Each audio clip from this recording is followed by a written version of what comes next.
Hello my dear students, you all are watching your own channel Vinesh versatile. और मैं आपको बता दूं आज की क्लास आप सबके लिए बहुत इंपॉर्टेंट क्लास होने वाली है, क्योंकि आज हम हमारे कॉन्स्टिट्यूशन के प्रियम्बल के बारे में बात करने जा रहे हैं।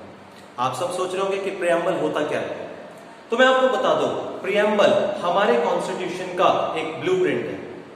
उसे हम इंट्रोडक्टरी पेज भी बोल सकते हैं। अच्छा, प्रियम्बल को पढ़ के हमें पता क्या लगता है? प्रियम्बल को रीड आउट करने के बाद हमें पता लग जाता है कि हमारे देश के संविधान का प्रारूप कैसा है। यानी कि प्रियम्बल को पढ़ने के बाद हमें काफी जानकारी प्राप्त हो जाती है कि हमारे देश का संविधान क्या, उसमें खास बातों को तवज्जो दी गई है। ये सब हमें सिर्फ प्रियम्बल को पढ़ने के बाद ही पता चल जाता है, क्योंकि उसमें कुछ खास वर्ड्स को यूज किया गया है। हर कॉन्स्टिट्यूशन का एक प्रियम्बल होता है जिसमें बेसिक आइडियल्स को इंपॉर्टेंस दी जाती है, जिसे हम ब्लूप्रिंट बोल सकते हैं या हम उसे इंट्रोडक्टरी पेज बोल सकते हैं, जिसमें कॉन्स्टिट्यूशन का पर्पस भी पता चल जाता है। आई थिंक आपको प्रियम्बल के बारे में पता लग गया होगा कि प्रियम्बल होता क्या है। चलिए अब हम अपने देश के प्रियम्बल के बारे में बात करते हैं। उस प्रियम्बल में कुछ खास वर्ड्स इस्तेमाल किए गए हैं, जिससे पता लग जाएगा आप सबको कि हमारे देश का जो कॉन्स्टिट्यूशन है उसमें क्या बेसिक आइडियल्स हैं। सबसे पहले जो देश का प्रियम्बल शुरू होता है वो स्टार्ट होता है we the people of India से। क्या मतलब है इसका we the people of India? It means that the constitution of India has been drawn up and enacted by the people of India only, by the constituent assembly. हमारे देश का जो संविधान है वो हमारे देश के लोगों के द्वारा ही लिखा गया है। यानी कि वो किसने लिखा है? कॉन्स्टिट्यूएंट असेंबली ने लिखा है। कॉन्स्टिट्यूएंट असेंबली जो उस टाइम पर चुनी गई थी, जिसमें सभी प्रांतों के लोग भी थे, जो उस टाइम राजाओं की रियासतें थी, रियासतों के लोग भी थे, और काफी कांग्रेस के लोग थे। ठीक है, तो उस कॉन्स्टिट्यूएंट असेंबली ने, ठीक है, जो सब भारत के लोग थे, उन्होंने खुद इस संविधान को लिखा है। और वो सब लोग देसी रियासतों से थे, जैसे कि मैंने आपको बताया, और प्रोविंशियल असेंबली से आए हुए थे। तो यानी कि इस संविधान में जो भी कुछ मेंशन किया गया है वो हमारे देश के लोगों का एक जनरल कंसेंसस है। अब हम अपने कॉन्स्टिट्यूशन में जो नेक्स्ट वर्ड लिखा हुआ है उसको जरा ध्यान से देखते हैं। नेक्स्ट वर्ड इज सवर्ण। सवर्ण वर्ड का क्या मतलब होता है? That people have power to take decisions on internal as well as external matters of our country. यानी कि असली ताकत देश के लोगों के हाथ में है। लोग किस तरह के डिसीजंस लेना चाहते हैं, इंटरनल मैटर पे और as well as external matter पे। यानी कि डिसीजंस तो लेते हैं गवर्नमेंट, लेकिन गवर्नमेंट को किसने चुना है? लोगों ने चुना अल्टीमेटली। तो यानी कि जो गवर्नमेंट रिप्रेजेंट करती है वो लोगों के व्यूज को रिप्रेजेंट करती है। तो गवर्नमेंट डिसीजन ले रही है, इसका मतलब खुद लोग ले रहे हैं। और एक बात और इसमें कही गई है, no external power can dictate the government of India. बाहर की कोई भी पावर हमारे देश की गवर्नमेंट को ये नहीं बताएगी हमारे देश की गवर्नमेंट को क्या करना है, क्योंकि गवर्नमेंट अल्टीमेटली लोगों की इच्छाओं के हिसाब से काम कर रही है अपने देश की। तो मुझे पूरी उम्मीद है आपको ये वर्ड अच्छे से क्लियर हो गया होगा।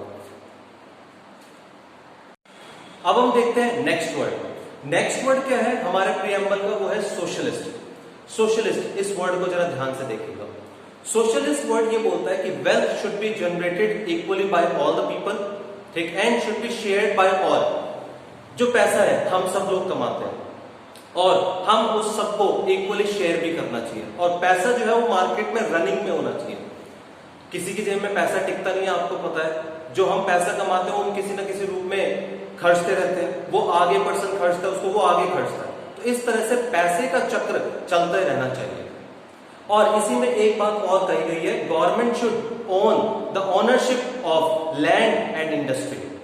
सरकार को ओनरशिप रखनी चाहिए लैंड की और इंडस्ट्री की, ताकि सोशल इकोनॉमिक इनइक्वालिटी को कम से कम किया जा सके। गवर्नमेंट की रिस्पॉन्सिबिलिटी बनती है कि पॉवर्टी को कम करे हमारे देश में, इसलिए लैंड और इंडस्ट्री की ओनरशिप उन्हें अपने पास रखनी चाहिए और रूल्स एंड रेगुलेशंस बनाए रखने चाहिए। नेक्स्ट वर्ड देखिए बहुत इंपॉर्टेंट है। नेक्स्ट वर्ड वो है सेक्युलर। सेक्युलर वर्ड क्या कहता है? सबसे इंपॉर्टेंट वर्ड यही है, मैं आपको बता दूं, इस पर आप पूरा ध्यान दीजिएगा।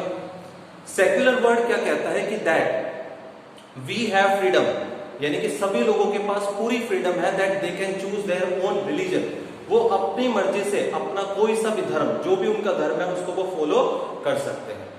And the state does not have any official religion.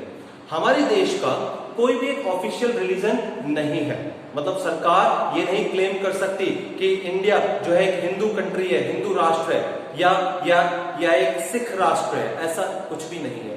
जबकि बहुत सारे देशों ने अपने आप को इस तरह से डिक्लेयर किया हुआ है। जैसे कि मैं आपको बता दूं, इंग्लैंड क्या कहता है कि वो एक क्रिश्चियन कंट्री है। तो मुझे पूरी उम्मीद है आपको सेक्युलर वर्ड भी क्लियर हो गया होगा। अब हम देखते हैं नेक्स्ट वर्ड। हमारा जो प्रियम्बल में नेक्स्ट वर्ड है जो बहुत इंपॉर्टेंट है वो है डेमोक्रेटिक। डेमोक्रेटिक वर्ड का मतलब क्या है, जरा ध्यान से समझिएगा। अ फॉर्म ऑफ गवर्नमेंट, एक ऐसी सरकार which is elected by the people, all the people have equal political rights. आपको पता है हमारे देश में सभी के पास इक्वल पॉलिटिकल राइट्स है, सभी के पास राइट टू वोट है। All those who are above 18 years of age have right to vote. So हम अपनी सरकार को खुद चुनते हैं। And the government is responsible, the government is accountable, the government is answerable to the people. So आप democratic word का मतलब समझ गए। तो अब देखते हैं हम अपने नेक्स्ट वर्ड जो कॉन्स्टिट्यूशन के प्रियम्बल में मेंशन है वो है रिपब्लिक। रिपब्लिक वर्ड क्या कहता है देखिए जरा, यानी कि the head of the government, जो सरकार का एक हेड है, he is an elected person. वो कौन है? वो एक चुना हुआ व्यक्ति है। It's not a hereditary position. आपको पता है हमारे देश के प्रधानमंत्री कौन है? उन्हें भी इलेक्शंस में पार्टिसिपेट करना पड़ता है और वो एक चुने हुए व्यक्ति है, मतलब वो कोई हेरिडेटरी पोजीशन नहीं है। सो मुझे यकीन है कि आपको रिपब्लिक वर्ड का मतलब भी क्लियर हो गया होगा। साथ के साथ आप रीड करते रहिए, स्लाइड्स चल रही है, ध्यान से नोट डाउन भी कर सकते हैं आप इनको। तो अब हम हमारे कॉन्स्टिट्यूशन के प्रियम्बल में जो नेक्स्ट वर्ड लिखा हुआ है उसको देखते हैं। नेक्स्ट वर्ड है जस्टिस। जस्टिस का क्या मतलब होता है? न्याय। यानी कि जो हमारे देश का कानून है वो सबके लिए बराबर है, यानी कि law is equal for all the people and social inequalities have to be ended. जो हमारे देश में सामाजिक इनइक्वालिटी है उसको हमें खत्म करना होगा। And the government has to work for the welfare of all the people. सरकार को सभी की भलाई के लिए काम करना चाहिए, specially weaker section of society के लिए। सरकार की जिम्मेदारी बन जाती है जो हमारे समाज में कमजोर वर्ग है उसका ज्यादा ध्यान रखें। स्पेशली विमेन भी बहुत ज्यादा इनइक्वालिटी फेस करती है, तो उनका खास ध्यान रखें। उनके लिए कुछ स्पेशल लॉज बनाए जाए, उनके लिए असेंबली में सीट्स को रिजर्व किया जाए। तो कुछ इस तरह के काम हमारी सरकार को करने चाहिए ताकि वीकर सेक्शंस को प्रमोट किया जा सके। अब हम देखते हैं नेक्स्ट वर्ड जो कि हमारे कॉन्स्टिट्यूशन में लिखा हुआ है वो है लिबर्टी। लिबर्टी का मतलब होता है आजादी, ठीक, यानी कि all the people have freedom to think in which ever they want. मतलब सभी लोगों को पूरी आजादी है अलग तरह से सोचने की, अलग तरह से अपने एक्शंस को प्लान करने की, अलग तरह से अपने काम को करने की। तो उन्हें पूरी फ्रीडम है, जिस तरह से भी चाहे वो सोच सकते हैं और अपने ओपिनियन को वो एक्सप्रेस कर सकते हैं। किसी तरह से नहीं रोका जा सकता, किसी भी व्यक्ति को किसी भी तरीके से नहीं रोका जा सकता। सो अब हम देखते हैं नेक्स्ट वर्ड जो कि हमारे कॉन्स्टिट्यूशन में मेंशन है, दैट इज इक्वलिटी। इक्वलिटी का मतलब होता है that all the people are equal before the law. कानून की नजरों में सब बराबर होते हैं। And law applies to all in same manner. कानून सभी के लिए बराबर है, चाहे वो एक किसान हो या प्रधानमंत्री हो देश का, तो कानून सबके लिए इक्वल तरीके से अप्लाई होता है। और जो हमारे देश में सोशल इनइक्वालिटीज है उन्हें हमें खत्म करना है। These have to be ended at anyhow, ठीक, और सभी के साथ एक इक्वल ट्रीटमेंट होना चाहिए। ये वर्ड जो है इक्वलिटी एक्सप्लेन करता है। लास्ट वर्ड क्या है? लास्ट वर्ड है फ्रेटर्निटी। फ्रेटर्निटी का वर्ड का मतलब होता है भाईचारा, यानी कि हमें सब देशवासियों को ऐसे देखना चाहिए जैसे वो एक ही फैमिली के मेंबर्स हैं। किस धर्म से वो बिलोंग करते हैं इस पर हमारा ज्यादा ध्यान नहीं जाना चाहिए। तो we need to see all the people as they are member of the same family. After all they all are Indians, ठीक है। सो मुझे पूरा यकीन है आपको ये फ्रेटर्निटी वर्ड का मतलब भी क्लियर हो गया होगा। तो हमारे कॉन्स्टिट्यूशन में जितने भी खास वर्ड्स हैं मैंने उन्हें आप लोगों को एक्सप्लेन कर दिया है और आपको सभी वर्ड्स का मतलब एक्सप्लेन जो मैंने दी है, एक्सप्लेनेशन मैंने आपको दिया वो क्लियर हो गया होगा। अब एक इंपॉर्टेंट क्वेश्चन और मैं डिस्कस करना चाहता हूं इसमें आपको। ये जो हमारे देश का प्रियम्बल है, ये लाया कौन था और कैसे ये पूरा इंसिडेंट हुआ है।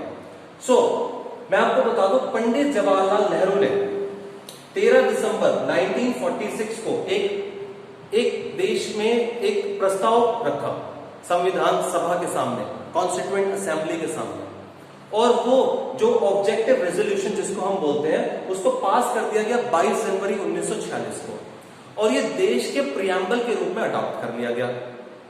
अब आप एक चीज और देखेंगे, जब आप प्रियम्बल को रीड आउट करेंगे तो इसमें एक डेट मेंशन है।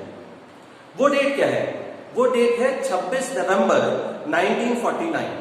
अभी 26 नवंबर 1949 का क्या रोल है तो मैं आपको बता दूं, इसी दिन हमारे देश का कॉन्स्टिट्यूशन अडॉप्ट किया गया था। लेकिन आप सोच रहे होंगे कि हम रिपब्लिक डे 26 जैन को क्यों मनाते हैं, तो मैं आपको बता दूं 26 जनवरी वो दिन है जब हमारे देश का संविधान लागू हुआ, लेकिन जब ये कॉन्स्टिट्यूएंट असेंबली में बनकर तैयार हो गया और इस पर मोहर लग गई तो इसको अडॉप्ट किया गया 26 नवंबर को, लेकिन it was brought into effect, ये लागू कब किया गया? 26 जनवरी 1950। तो मुझे पूरी उम्मीद है जितनी भी बातें मैंने आपको इसमें बताई हैं आप सबको क्लियर होगी। एक काम करना ना भूले, वीडियो को लाइक और शेयर करना ना भूले। Thank you very much class.